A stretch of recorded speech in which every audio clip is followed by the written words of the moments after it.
আচ্ছা, তাহলে প্রথমে আজকে আমাদের আলোচনার বিষয়বস্তু অ্যালকাইল হ্যালাইডের সাধারণ প্রস্তুত প্রণালী।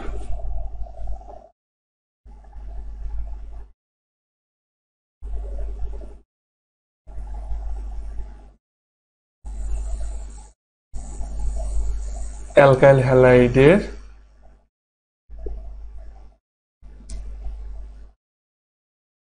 সাধারণ প্রস্তুত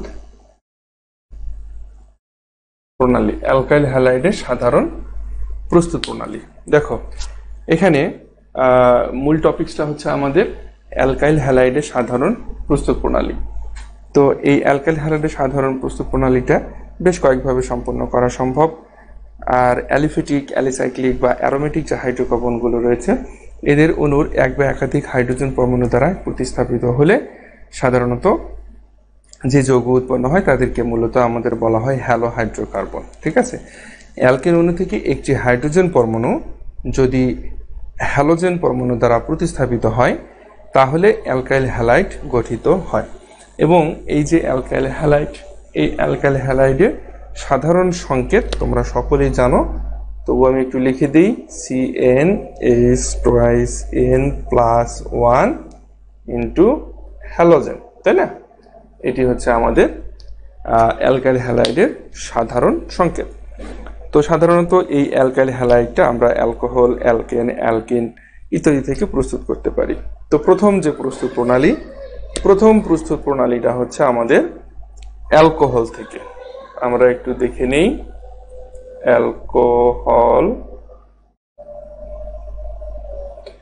অ্যালকোহল থেকে কিভাবে আমরা প্রস্তুত করতে পারি। অ্যালকোহল থেকে প্রস্তুত করার জন্য হ্যালোজেন যে অ্যাসিড অর্থাৎ হাইড্রোহ্যালাইড, এই হাইড্রোহ্যালাইড অ্যালকোহলের সাথে বিক্রিয়া করবে, বিক্রিয়া করে অ্যালকাইল হ্যালাইড উৎপন্ন করবে। এই পদ্ধতিতে সাধারণত বিকারক সমূহকে রিফ্লাক্স পদ্ধতিতে উত্তপ্ত করা হয় এবং এই যে বিক্রিয়াটা, এই বিক্রিয়ায় অ্যালকোহলের বন্ড OH মূলকটি হ্যালোজেন মূলক দ্বারা প্রতিস্থাপিত হয়। দেখো আমরা একটু এক্সাম্পল দেখি। বন্ড সি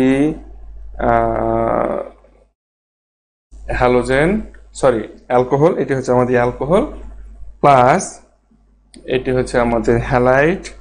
তাহলে আমরা এগুলো কিন্তু আমাদের স্কেলিটন রিঅ্যাকশন। হ্যাঁ, আমরা এরপরে ফুল এক্সাম্পলটা দেখব। তো সাধারণত অ্যালকোহলের বিক্রিয়ার ক্রমটা আমরা জানবো যে 3 degree, greater than 2 degree, greater than 1 degree. এবং হাইড্রোজেন হ্যালাইডের যে হাইড্রোহ্যালাইড, এই হাইড্রোহ্যালাইডের বিক্রিয়ার ক্রমটা, হাইড্রোহ্যালাইডের বিক্রিয়ার ক্রম হচ্ছে hydrogen iodide greater than hydrogen bromide greater than hydrogen chloride. হ্যাঁ, আচ্ছা, এখন আমরা আর একটা রিঅ্যাকশন দেখি। যেমন আর বন্ড OH, এইটার সাথে যদি আমাদের, এটা আমাদের অ্যালকোহল, এই অ্যালকোহলের সাথে যদি আমাদের হাইড্রোজেন ক্লোরাইড বিক্রিয়া করে জিঙ্ক ক্লোরাইডের উপস্থিতিতে, তাহলে আমরা কি পাবো?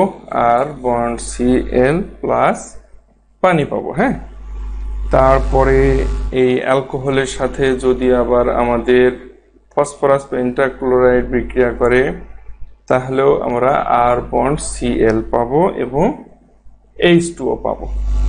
এরপরে আরো একটা রিঅ্যাকশন যদি আমরা দেখি যে আর বন্ড OH প্লাস PCl3, তাহলে আমরা পাবো আর বন্ড Cl প্লাস H3PO3।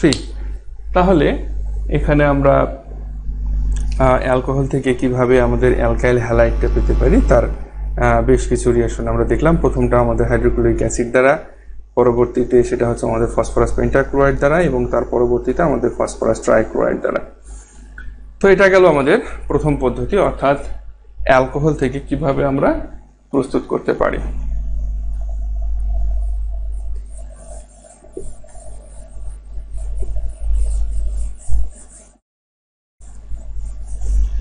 এরপরে দ্বিতীয় পদ্ধতি নিয়ে আমরা আলোচনা করব, সেটা হচ্ছে অ্যালকেন থেকে।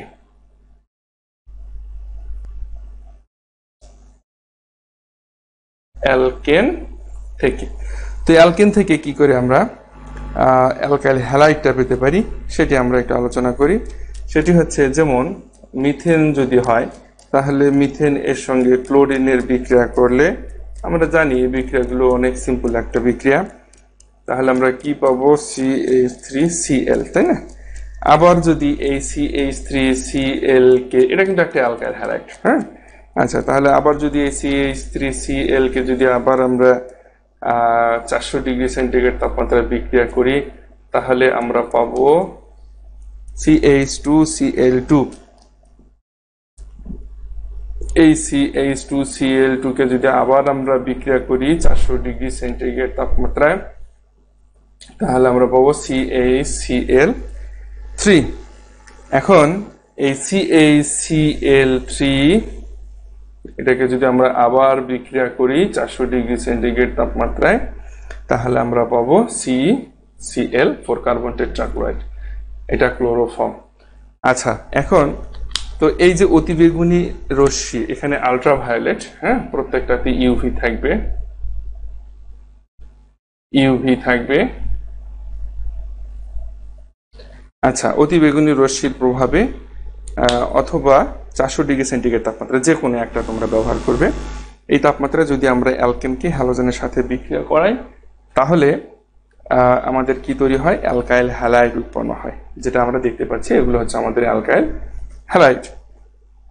মিথেনের সাথে যদি আমরা প্রথমে বিক্রিয়া করলাম, যদি ক্লোরিনের বিক্রিয়া করি তাহলে প্রতিস্থাপন বিক্রিয়া ঘটে। এক্ষেত্রে ক্লোরোমিথেন আমরা পাবো, ডাইক্লোরোমিথেন, ট্রাইক্লোরোমিথেন এবং টেট্রাক্লোরোমিথেন আমরা পাবো। এই বিক্রিয়াটা আমরা সাধারণত ফ্রি রেডিক্যাল কৌশলের মাধ্যমে ঘটে থাকে বা ফ্রি রেডিক্যাল মেকানিজমের মাধ্যমে ঘটে থাকে, যেটা আমরা ইতিপূর্বেও দেখেছিলাম। তো এখনকার যে টপিকস গুলো নিয়ে আমরা আলোচনা হবে এবং দিন দিন সামনে যত আমরা এগোতে থাকবো এই টপিকস গুলো নিয়ে, দেখা যাবে যে পূর্বের যে রিয়াকশন গুলো, এই অধ্যায়ের পূর্বের যে রিয়াকশন গুলো আমরা পড়েছিলাম সেই রিয়াকশন গুলোর সাথে আমাদের অনেকটা মিল আমরা খুঁজে পাবো। ঠিক আছে?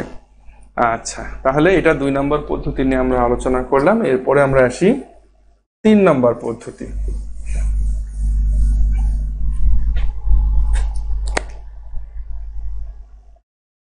এরপরে আসি আমরা 3 নম্বর পদ্ধতি, সেটা হচ্ছে অ্যালকিন থেকে, অর্থাৎ দ্বিবন্ধন থেকে কি করে আমরা অ্যালকাইল হ্যালাইড পেতে পারি। সাধারণত অ্যালকিনের সাথে যদি আমরা হাইড্রোজেন হ্যালাইডকে বিক্রিয়া করি তাহলে মার্কোনিকভের যে নীতি রয়েছে সেই মার্কোনিকভের